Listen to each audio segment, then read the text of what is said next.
Vamos lá, mais um estudo, o 10º estudo, combatendo as forças espirituais. Resistência e contra-ataque.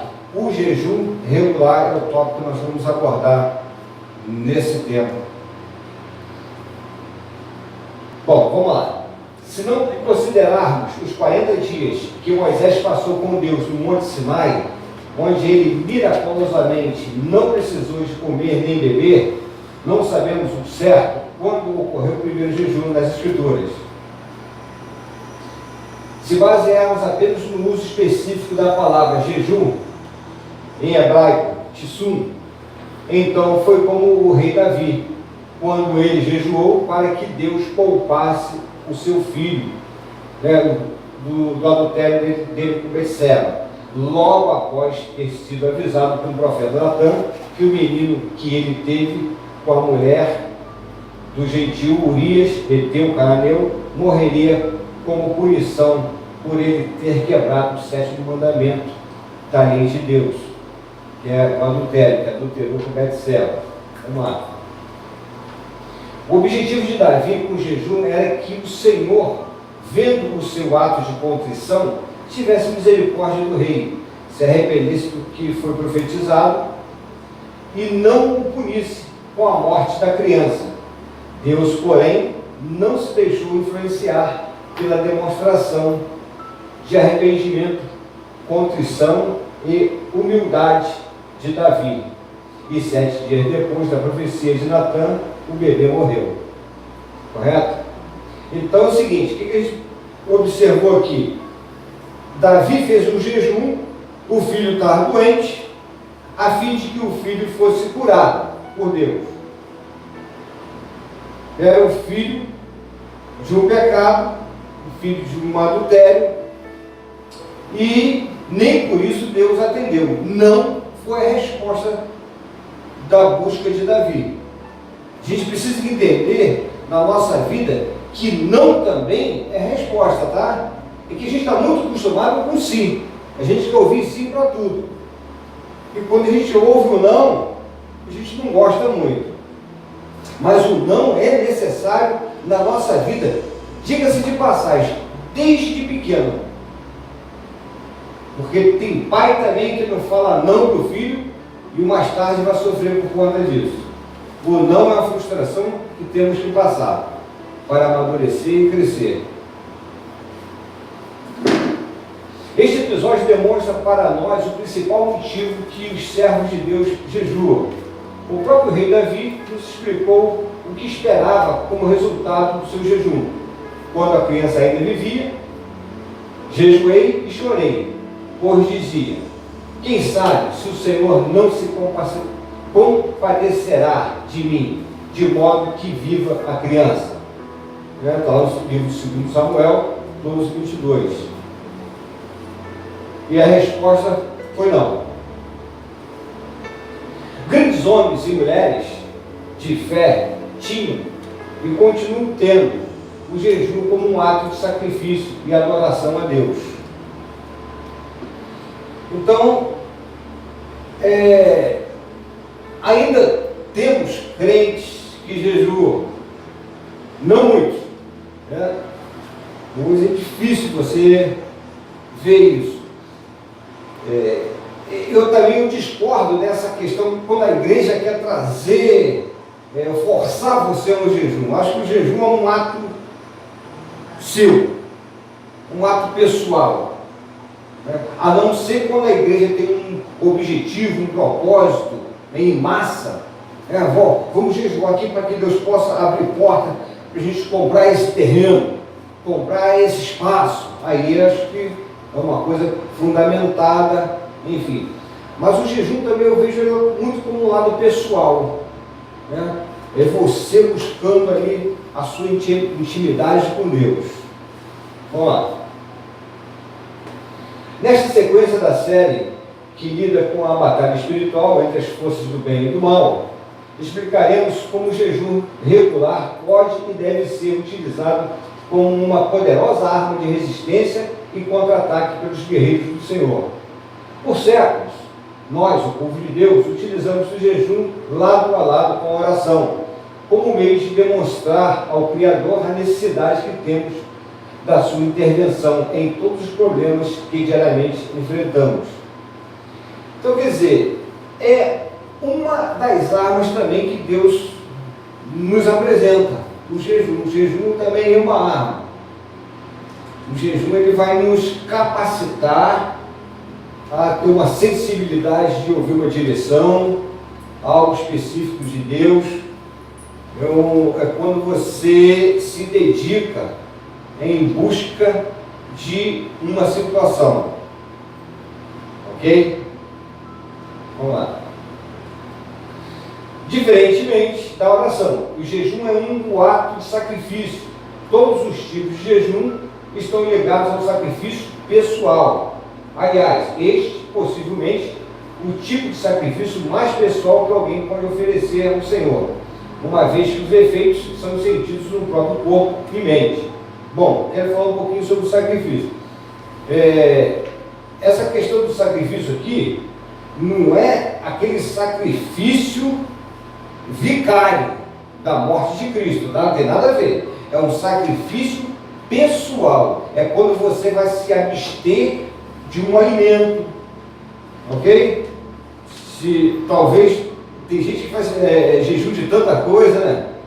De refrigerante, né? De chocolate. Tem gente que é viciado em chocolate. Olha, vou fazer um jejum de uma semana. Aí pode até fazer mais. Celular. Hoje pode fazer um jejum de celular. Naquele tempo não tinha celular, ninguém fazia jejum de celular, mas hoje pode. Deus me livre, pastor. Deus me livre de fazer um jejum de celular. Me tira a comida. Não vou falar isso. Mas vamos lá. Comparemos o jejum com as ofertas materiais. Como exemplo, salvo algumas exceções. A passagem de Marcos 12, 43, 44, 2 Coríntios 8, 3. Quando alguém oferece a Deus um sacrifício material, ele geralmente não passará por necessidade como consequência do seu ato. Ou seja, o impacto da oferta quase sempre não é sentido a nível pessoal. Olha, bota uma coisa na sua cabeça. Ninguém oferece alguma coisa a Deus e sai de mão vazia. Ninguém oferece alguma coisa a Deus e sai de mão vazia. Não tem como. É isso que o autor está nos dizendo aqui. Quando alguém oferece a Deus um sacrifício material, ele geralmente não passará por necessidade como consequência do seu ato. Ou seja, o impacto da oferta quase sempre não é sentido a nível pessoal. Em uma ocasião, Davi queria dar algo a Deus, queria formar um altar para Deus. Então ele foi em uma terra e chegou lá o proprietário da terra e disse: "Ô meu rei, meu senhor, aqui o senhor escolhe aí o animal, essa terra, enfim, e o senhor pode fazer uso dela sem problema nenhum, eu dou isso para o senhor." Aí Davi: "Olha, jamais eu vou dar alguma coisa, o meu Deus, que não me custe nada." Esse foi o posicionamento do rei Davi. Ok? Vamos lá. A pessoa não vai passar frio ou ter fome porque sacrificou algo de valor material a Deus, pois o Senhor nos prometeu que tal coisa não ocorreria. Está lá em Provérbios, na passagem 3, 9 a 10. Na realidade, as promessas de Deus para sacrifícios materiais são todas de retornos superiores ao que foi sacrificado, como todos nós sabemos muito bem. Verdade esta que, infelizmente, tem sido usada e abusada por tantos exploradores da fé nesses últimos dias. Mas no caso do jejum, não existe outra forma de fazê-lo sem que o cristão sinta no corpo, literalmente, o resultado da sua oferta. Além do que, diferentemente de um sacrifício material, Malaquias 3:10, e até mesmo na oração. Não existe nenhuma promessa específica de que Deus sempre nos dará aquilo que procuramos obter com o nosso jejum. Uma verdade que podemos verificar facilmente como o exemplo de Davi no início desse estudo. Então é o seguinte, é aquilo que eu falei logo atrás. Por vezes nós fazemos uma oração, nós fazemos um propósito de um jejum e já com a resposta manipulada no nosso coração, esperando um sim, né? E às vezes a gente vai receber um não, e a gente fica cristão, né? Mas nós precisamos ser cristão, porque cristão entende o não de Deus. Não, Senhor? Amém. Vida que segue. O Senhor tem melhor para mim. Esse é o nosso posicionamento. Porque o nosso Pai, bota isso na sua cabeça, o nosso Pai, Ele quer o nosso melhor. Eu não tenho, eu sempre falo, a gente não tem, nós não conhecemos a nossa real necessidade. Você sabe o que vai precisar amanhã, 9h30 da manhã? Não sei. Às vezes estou esperando um socorro, de uma ajuda de alguém, mas eu não tenho esse conhecimento. Deus sabe. Então, nós temos dificuldade em fazer aquela oração. Seja feita a tua vontade. Nossa vontade. A tua vontade. A vossa. Você quer a nossa. A gente faz essa. Seja feita a minha vontade, Senhor. Né? Então, mas é que seja feita a vossa vontade, a tua vontade. Mas nós temos dificuldades nessa. Por quê? Nós somos imediatistas. A gente gosta da comida rápida, do fast food. Não, aqui, quero agora. A gente não gosta de fazer comida no fogão de lenha, não gosta? Botar lenha, botar fogo, eu gosto. Né? Esperar na panela de barro. Gosto de passar ali no McDonald's, né? Pegar aquele hambúrguer, né? E ficar feliz. Mas com Deus não funciona assim. O tempo de Deus é diferente do nosso tempo humano. Vamos lá. O fato de Deus não nos prometer que teremos o resultado que queremos obter se jejuarmos, torna o jejum algo muito precioso para Deus. Ou seja, quando jejuamos, estamos fazendo um sacrifício, sem qualquer promessa de que receberemos algo em retorno. Mas assim mesmo o fazemos. Jejuamos apenas confiando na misericórdia de Deus. Esse deve ser nosso posicionamento sempre. Confiar em Deus. A resposta que Ele der é a que nós estamos esperando. Não é a que queremos, mas é a que precisamos. Temos que entender dessa forma. Além do jejum do rei Davi, já mencionado acima, um dos jejuns mais conhecidos nas escrituras sagradas foi o da rainha Esther, que além de jejuar pessoalmente, também pediu ao seu primo, o pai e pai adotivo, Mardoqueu, que requeresse que todos os judeus no seu reinado participassem do jejum de 3 dias, na esperança de que Deus os livrasse de um completo extermínio. Então aqui a gente vê que foi um jejum coletivo, né? Que houve um propósito coletivo, um propósito da igreja, né? Então, e assim foi feito, ok? Vamos lá.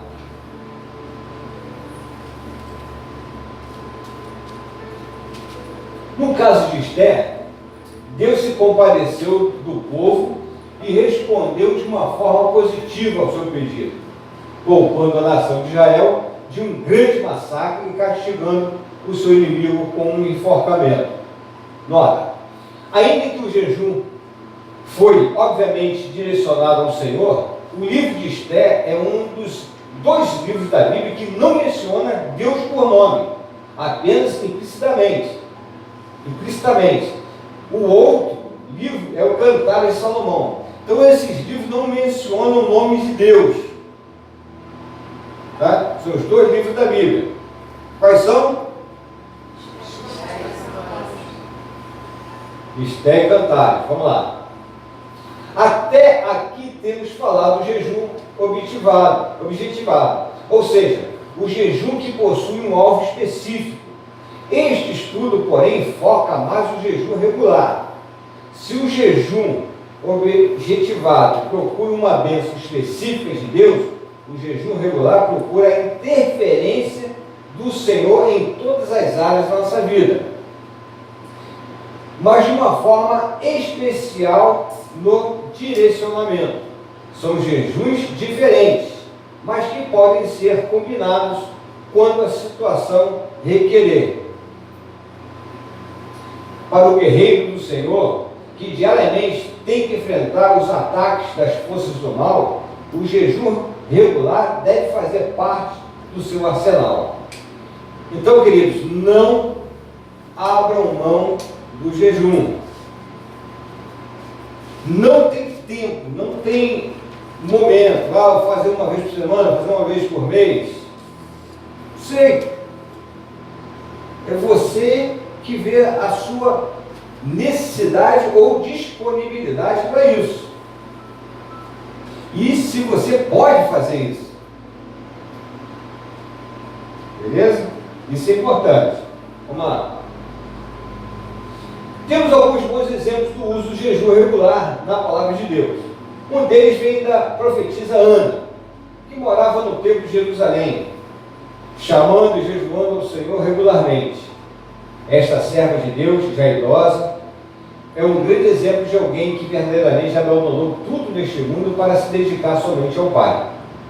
O Senhor a recompensou, dando a ela a oportunidade que pouquíssimos profetas tiveram, que foi ver o tão esperado Messias, que os seus próprios olhos, ao ver Jesus, ela deu graças a Deus e falou a respeito do menino a todos os que esperavam a redenção de Jerusalém. Vamos lá. Sabemos também que o maior de todos os profetas, João Batista, jejuava com os seus discípulos regularmente, como também os líderes e membros das igrejas apostólicas, conforme podemos averiguar em Antioquia. Enquanto eles ministravam perante o Senhor e jejuavam, disse o Espírito Santo: separai-me a Barnabé e a Saulo para a obra a que os tenho chamado. Então, depois de jejuaram, oraram e lhes impuseram as mãos e despediram. Esta passagem que relata a prática do jejum na igreja de Antioquia é de imensa ajuda para entendermos o propósito do jejum regular, que é receber a direção, a confirmação e a aprovação de Deus. Então a gente viu aqui que eles precisavam de uma direção de Deus, né? Quem? Os discípulos, né? Os apóstolos, eles precisavam de uma direção de Deus para poder enviar. Enviar para onde? Em que direção que eu vou? O que eu vou fazer? Então, quando há uma dúvida no nosso coração, o jejum é uma arma excelente. Porque às vezes nós fazemos uma oração, mas ainda não vem uma resposta, a gente tem uma dúvida naquela área.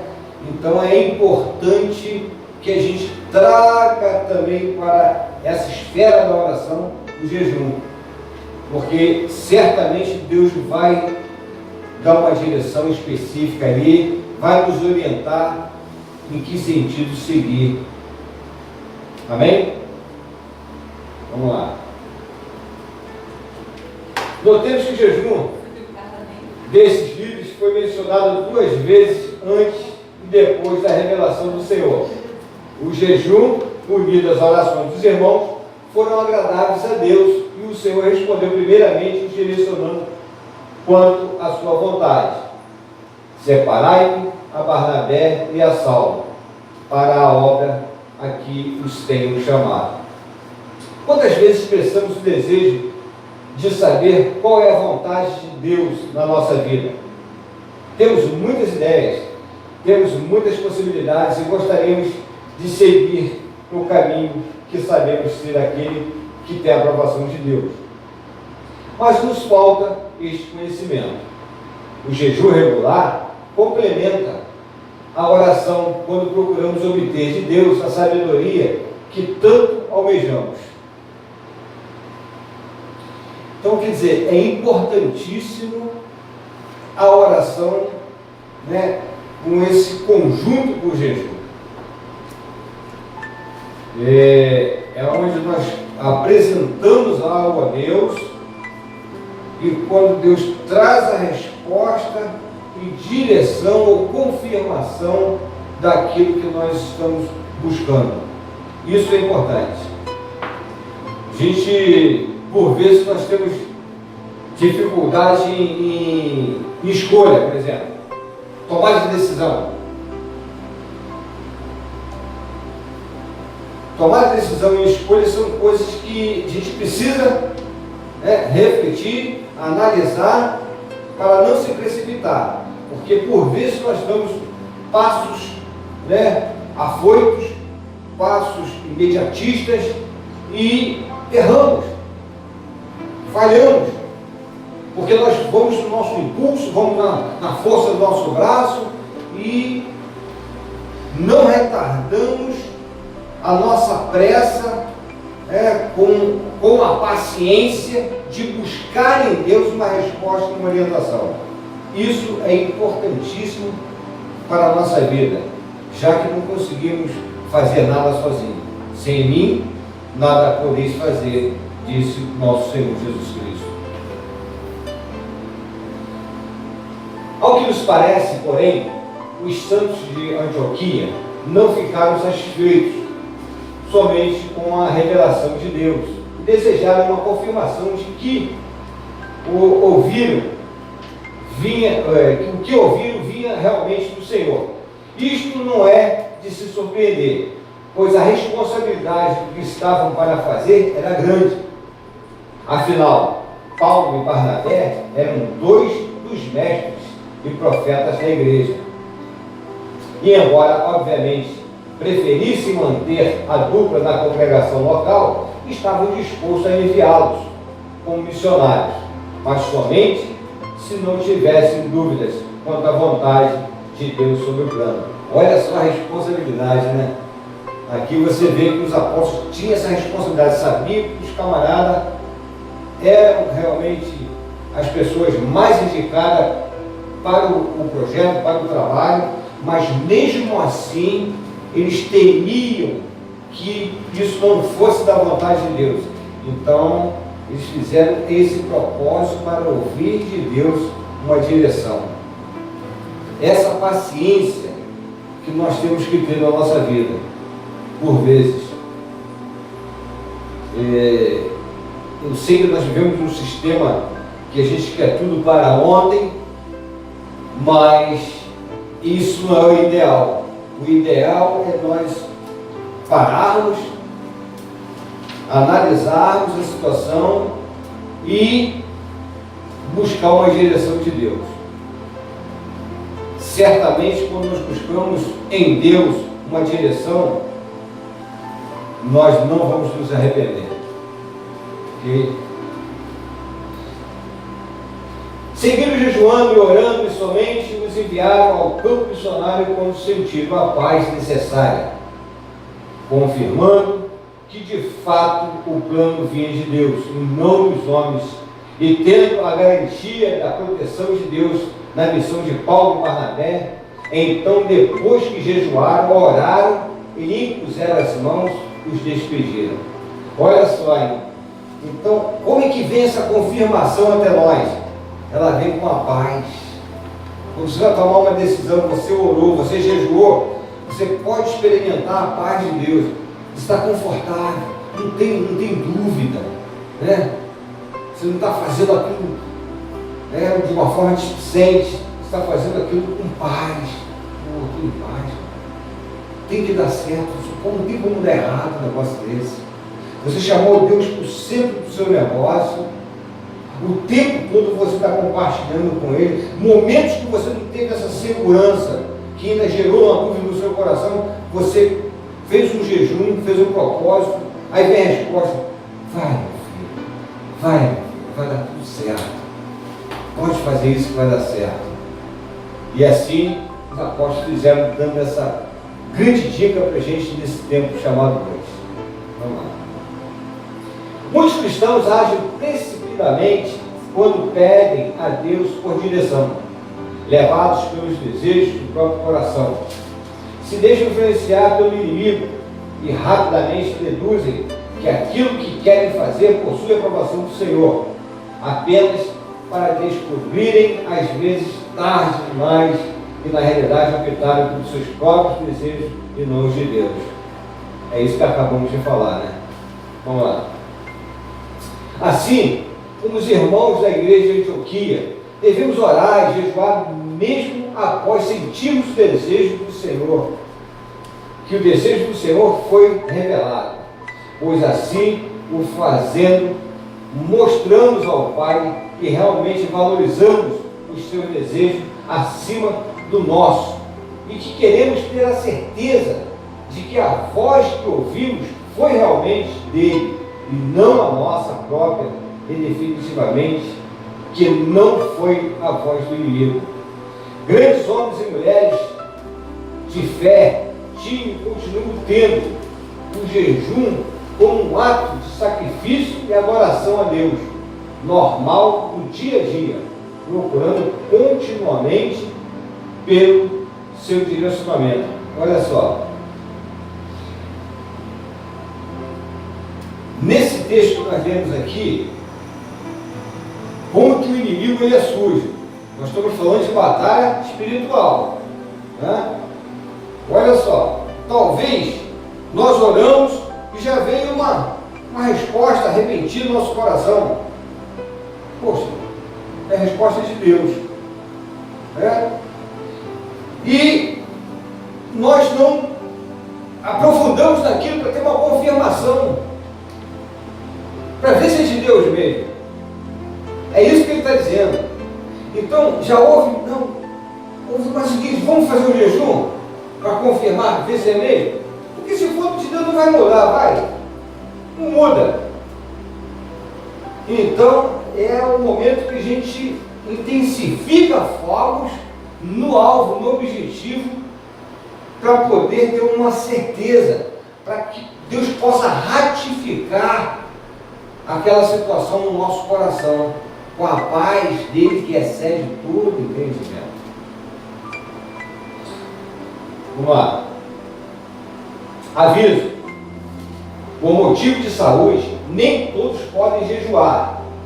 Se você tiver qualquer problema de saúde ou se tiver qualquer dúvida, o correto é você perguntar ao seu médico se pode ou não jejuar. Não adianta perguntar isso ao pastor.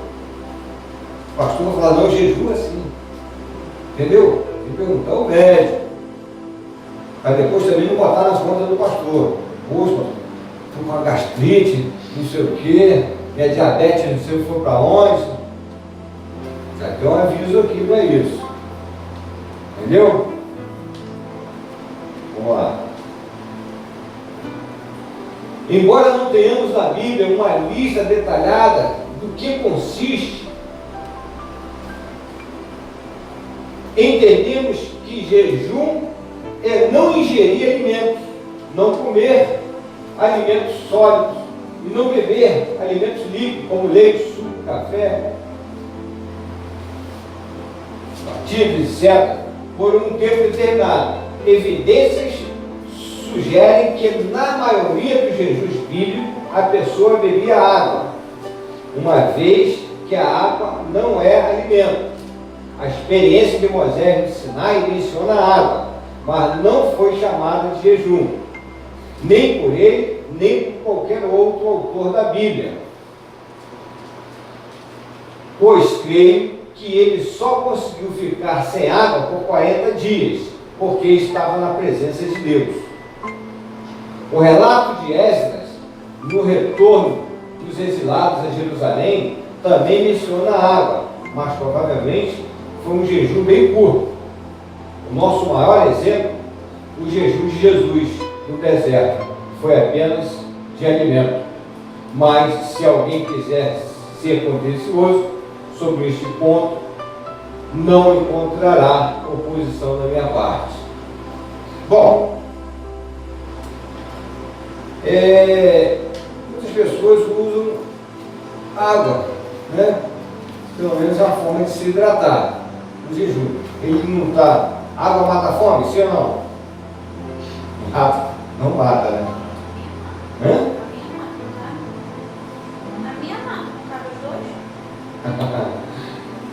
Acaso é acaso, né? Então é o seguinte, mas água não é comida, tá? Agora, uma vitamina de abacate, ó, essa aqui é até enfeitada, né? Ali vem um pão de forma, não custa nada, né? Daquele, que é o integral, aí não adianta, isso não adianta. Tem que ser um jejum e jejum. Entendeu?